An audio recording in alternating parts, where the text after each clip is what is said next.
এই যে প্রতিষ্ঠানটা চালু হলো কিছুদিন আগে, প্রতিষ্ঠানের মধ্যে একটা সাবজেক্ট আমাদের হাফেজ সাহেব অ্যাড করলো, সেটা হচ্ছে আদ-দিনিয়াত। শিক্ষা মানে এটা যে কোনটা ঠিক আর কোনটা ভুল সেটা আমি ভালো করে বুঝতে পারছি। আমরা কোনোদিন চিন্তাও করিনি আজকে এত বড় একটা অনুষ্ঠান আমরা আমাদের গ্রামের পক্ষ থেকে আয়োজন করবো এবং সেটা সাকসেসফুলি পূরণ করব। আজকে এই পর্যন্ত আমার বয়স প্রায় 23 হয়ে গেল। 23 বছর ধরে এই গ্রামে আমরা বসবাস করছি। বাট এই প্রোগ্রাম, এই যে গ্র্যান্ড প্রোগ্রাম আজকে পরিচালিত করলো আমাদের হাফেজ সাহেব এবং আমাদের আশেপাশের যত ভাই আছে তাদের সহযোগিতায় এই প্রোগ্রাম অত্যন্ত শিক্ষণীয়। প্রোগ্রামের অনেকটাই মূল্য আছে। তো আমি সকলকে ধন্যবাদ জানাই এবং আমাদের গ্রামবাসী বৃন্দকে এবং আমাদের হাফেজ সাহেবকে এবং আমাদের ফুটবাড়ি থেকে যারা যারা এসেছে সকলকে আমি ধন্যবাদ জানিয়ে 5 মিনিট সংক্ষিপ্ত আলোচনা করব এবং তার মাধ্যমে আমি একটা মেসেজ দিতে চাইব। সেই মেসেজটুকু যদি আমরা আজকে নিতে পারি, আগামীতে আমাদের জীবনটা অনেকটাই পরিস্ফুটন হবে এবং চলতে পারবো। তো আশা করছি সবাই মনোযোগ সহকারে কথাগুলো শুনবে এবং মানার চেষ্টা করবে। আজ থেকে যখন আমার জ্ঞান হয়েছে, আমি আমার দিক আলোচনা করব। যখন জ্ঞান হয়েছে তখন থেকে শুরু করে আমি মোটামুটি মসজিদের সঙ্গে সংক্ষিপ্তভাবে মোটামুটিভাবে বিরাট কিছু হয়তো পারি না, মোটামুটি আমরা কানেক্টেড ছিলাম। হাফেজ সাহেব, মাওলানা সাহেব, আমাদের আরো একটা হাফেজ সাহেব ছিল, প্রত্যেকের সঙ্গে মোটামুটি চলাফেরা করতাম। আমাদের মসজিদ বাক্সা গ্রামবাসী সকলের একটা উদ্দেশ্য ছিল যে মসজিদের পাশাপাশি একটা মাদ্রাসা আমরা খুব ভালো লেভেলে একটা করব এবং সেখান থেকে দাঁড়িয়ে গ্রামবাসীর ছেলে মেয়েদের যাতে একটা ভালো লাইফ হয়, তারা যেন ইসলাম কালচারকে মেনে চলে, এরকমই একটা ইচ্ছা আমাদের ভেতরে ছিল। তবে আজকে আমি অনেক জায়গায় পড়াশোনা করেছি বা অনেকজনের সঙ্গে মিশেছি। একটা জিনিস আমাদেরকে মাথায় রাখতে হবে যে একটা প্রতিষ্ঠান শুধুমাত্র তৈরি করে নিলাম এবং সেই প্রতিষ্ঠানকে করে রেখে দিলাম, সেই প্রতিষ্ঠান এমনি সাকসেসফুল হবে না বা সেখান থেকে দাঁড়িয়ে ছাত্রছাত্রী সাকসেসফুল হবে না। তার পেছনে যে পড়াবে, এডুকেশন যে দেবে, তার যে অবদান অনিবার্য থাকা দরকার আছে, তার গুরুত্ব অনেকটা থাকা দরকার আছে। সে কি লেভেলের এডুকেশন দিচ্ছে, কি লেভেলে তার শেখানোর মানসিকতা রয়েছে, এটাও একটা বিরাট বড় একটা কনসেপ্ট রয়েছে।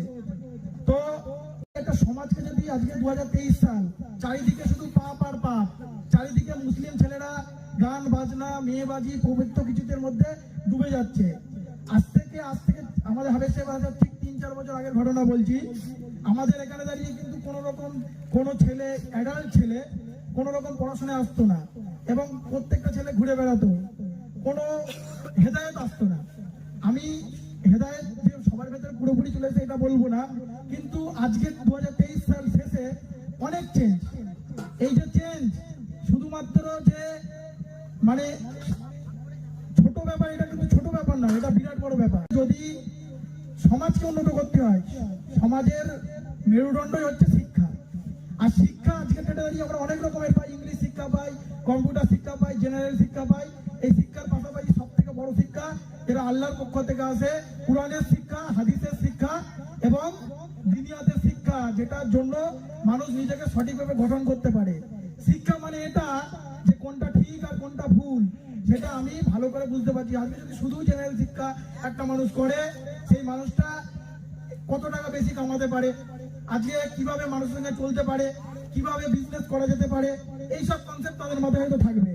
বাট আজকের ডেটে দাঁড়িয়ে যদি কোনো ছেলে বা কোনো মেয়ে যদি একটা জিনিস চিন্তা করে যে আমাকে ইসলামিক শিক্ষা নিতে হবে এবং সেই শিক্ষাটা সে ভালোভাবে নেয়, সে অরিজিনালি মানুষ হিসাবে নিজেকে দাঁড় করাতে পারবে এবং সে আল্লাহমুখী হতে পারবে।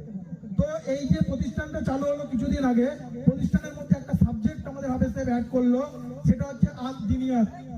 এই যে শিক্ষাটা অ্যাড করেছে, এর যে সিলেবাস এবং এর যে পড়াশোনার স্ট্রাকচার, এটা 2 ডিফারেন্ট। এই যে শিক্ষাটা রয়েছে, এই শিক্ষাটা যদি একটা ছেলে এবং একটা মেয়ে ভালোভাবে নেয়, তার চলার ক্ষেত্রে, তার বিভিন্ন রকম পারিবারিক ক্ষেত্রে, সামাজিক ক্ষেত্রে, রাজনৈতিক ক্ষেত্রে একটা মানুষের যা লাগে সেই শিক্ষা থেকে ঠিকঠাক করতে পারবে। একটা টাইম ছিল আমাদের এই ভাইদের মধ্যে একটা নামাজের শূন্যতা আমরা ঠিকঠাক বলতে পারতাম না, বাট আজকে ডেটা দাঁড়িয়ে আমরা পারি। কেন পারি? বিকজ শিক্ষা। আজকে ডেটা দাঁড়িয়ে আমরা ফোনে ঘুরে বেড়াতাম, আজকে এমন একটা দিনে এই পার মাসে এসে আমরা নাচানাচি করতাম, মদ খেতাম, করতাম, কিন্তু আজকে আমাদের ভেতরে নিজের বুকে হাত দিয়ে দেখো যে মদটা খাবো বা এই যে গিয়ে নাচানাচি করবো, করি কি না করি সেটা পরের কথা, কিন্তু একটা ভয় কাজ করছে। কেন? বিকজ অফ শিক্ষা। তো আজকে সমাজকে যদি বাঁচাতে হয় এবং ইসলাম ধর্মটাকে যদি আজকে সেইভাবে সেই জায়গায় নিয়ে যেতে হয়, আজকে আমাদের ভেতরে শিক্ষা লাগবে। তো বর্তমান যুগ ও প্রশিক্ষণে আমরা একটা কথাই বলবো যে আমরা যে ব্র্যান্ডের সঙ্গে যুক্ত আছি, আল দিনিয়াত একাডেমি, এটা বিরাট উন্নত মানের একটা প্রতিষ্ঠান, আগামী দিনে নিজেকে দাঁড় করাবে এই আশা রাখছি।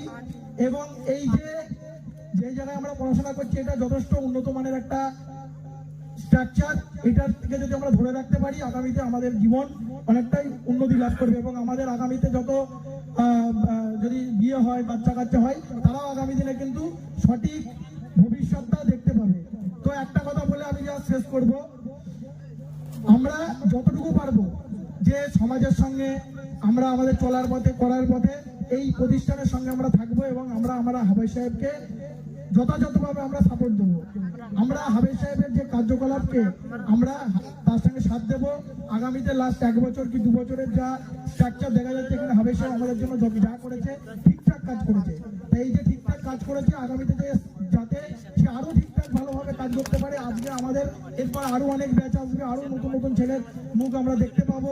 আজকে ফুলবাড়ি আমরা দেখতে পাচ্ছি, কিন্তু আগামীতে ফুলবাড়ি ছাড়াও অল ওভার ওয়েস্ট বেঙ্গলের যত এলাকা আছে, প্রত্যেকটা এলাকা আমাদের সঙ্গে যুক্ত হবে। অনলাইন, অফলাইন এবং আলাদা আলাদা ভাবে আরো শিক্ষক নিয়োগ হবে, যাতে আমাদের প্রতিষ্ঠানকে আমরা এগিয়ে নিয়ে যেতে পারি। এবং আল্লাহর কাছে এই দোয়া রেখে আমরা সমাপ্ত করছি।